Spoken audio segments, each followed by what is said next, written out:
Okay, so I'm in Boise, and it looks like one of the auto parts stores here has another reman brake master cylinder. I've thought through most everything I can think on it. I think that the fact is that probably the reman I got already just failed. It's a different brand this time, so we'll see if their remans are any better, but I'm going to take both with me, and I'll just return them all at the end, whatever didn't work and whatever my core is. Looks like it's going to be a hot day today. Going to try to get everything switched over, get on the road early this afternoon. Happy 4th of July, everyone.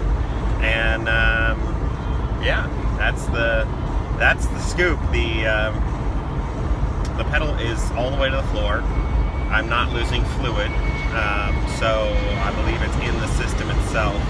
Could be that there's air bubbles trapped in the master cylinder, but after bleeding it all out, I doubt that. So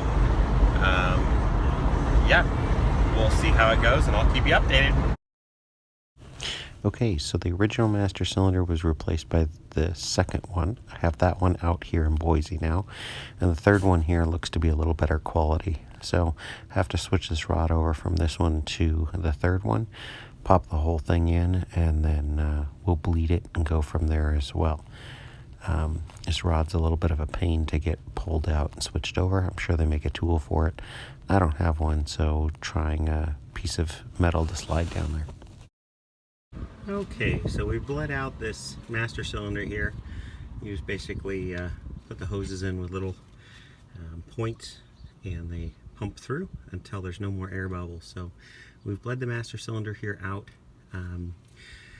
Now it's a process of bleeding the brake lines out, and so we're one step towards being done. Had a little bit of trouble with the push rod coming out. My idea didn't work with the aluminum. It was a little too soft. I got 2 of the points, but not all of them, so I just pulled the C-clamp. That's not a C-clamp.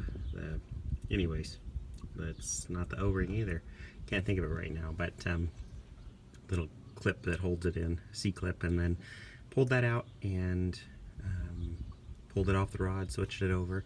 Got to put in, this one looks a little larger than the original and also than the other brand I got, so I'm guessing that maybe this is from something else, and it's just close enough to fit cross-reference. Somebody's done the work to figure it out, or it could be from a larger international, which is fine.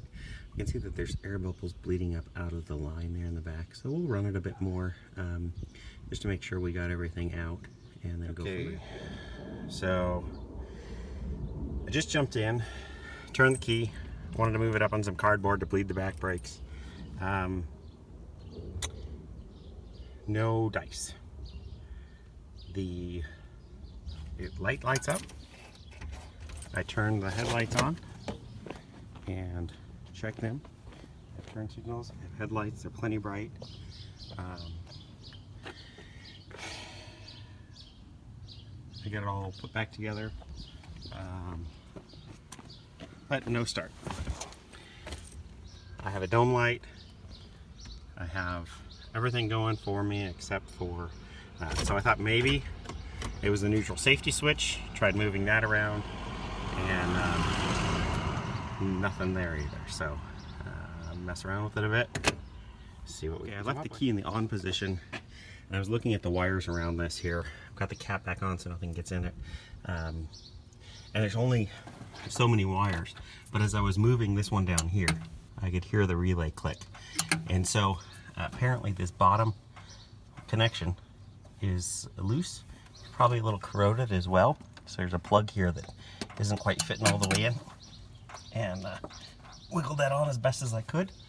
I took a wrench first before finding that, just to make sure there was power to the starter, jumped it from the solenoid and cranked right over. So after I found that, we should have everything to the dash, and I ran it for just a little bit, so we're good to go, and finish bleeding the brakes and go from there. Okay, so working on the rear brake here, and there's not a lot of room underneath here, even with the overloads on, so I go by feel. I have a helper in the house that can help me bleed. But figured I'd do the preliminary bleeding with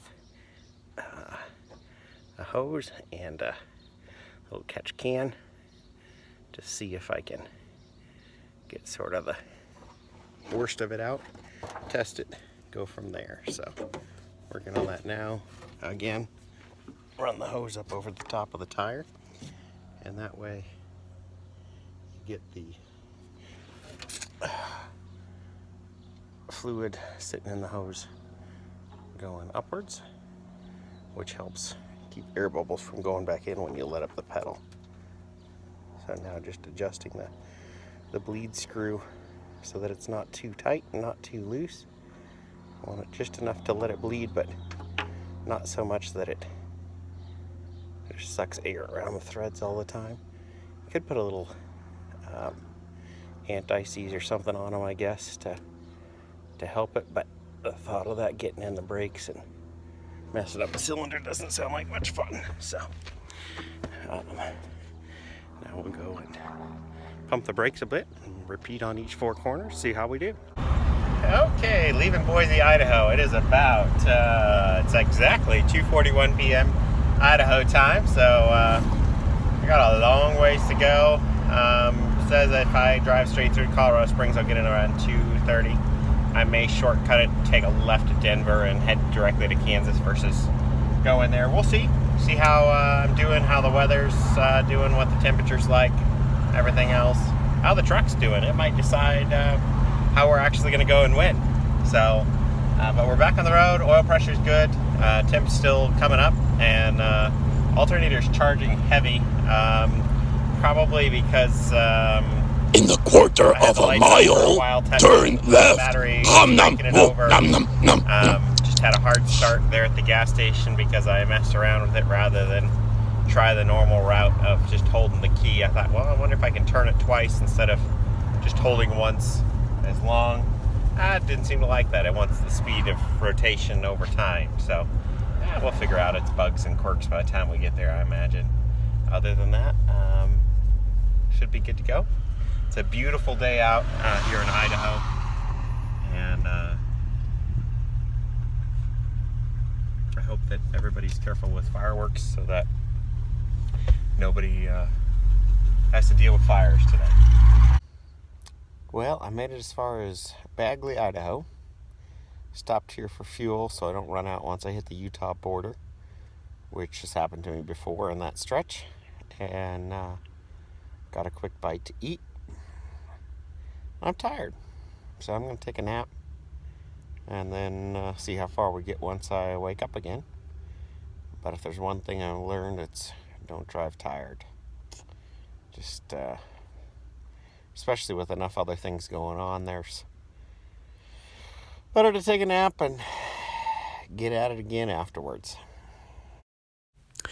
A lot of wind noise for the actual drive, so just a few thoughts.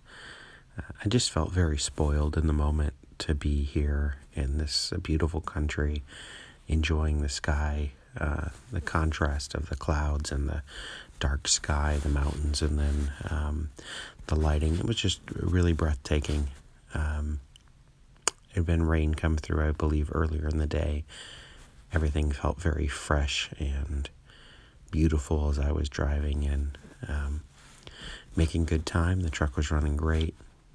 Was doing 85 to 90. The speedometer seems dead on to the GPS and able to keep up with traffic and just cruise along. So I really enjoyed this part of the trip. Just a time that was beautiful and just one of those moments of the trip that I took a moment just to pause and recognize where I was.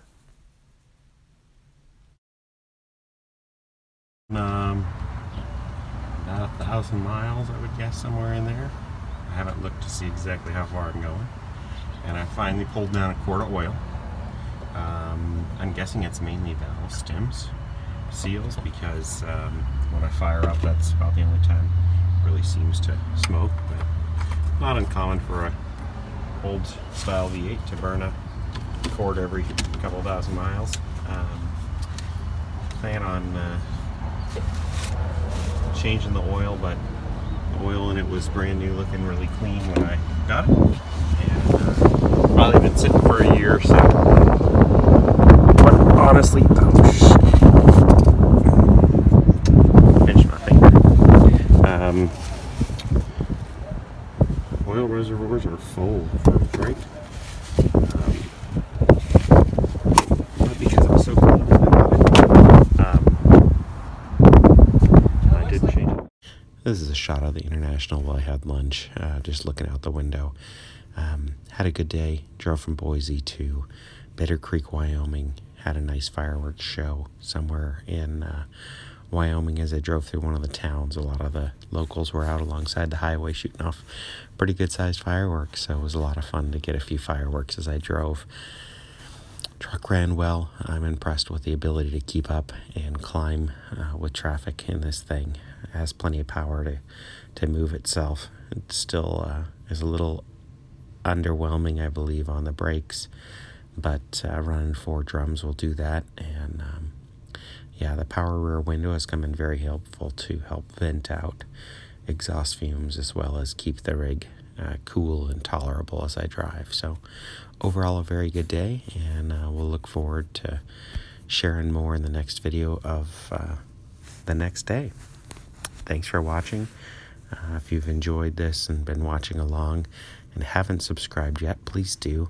If I get my goal of 100 subscribers, then I can create an easier link to find and share this, and that's pretty much my only goal at this time. I have started thinking about a future trip already. I know where there's a 1950s Suburban. It's been parked for a number of years, and it would be an adventure to bring it home, but yeah, I guess I have a weakness for a little larger, older steel. So like, subscribe, comment, make suggestions. I've got a couple more videos to go here, and would gladly answer questions or take suggestions. So thanks for watching.